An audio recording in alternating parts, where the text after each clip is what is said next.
మనసుకు రెక్కలకి ఎక్కడికో ఎగిరింది. అది ఏమైంది?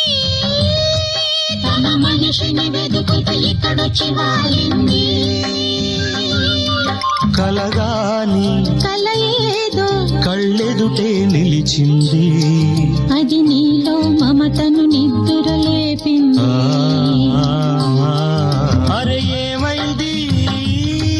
ఒక మనసుకు రెక్కలొచ్చి ఎక్కడికో ఎగిరింది. అది ఏమైంది?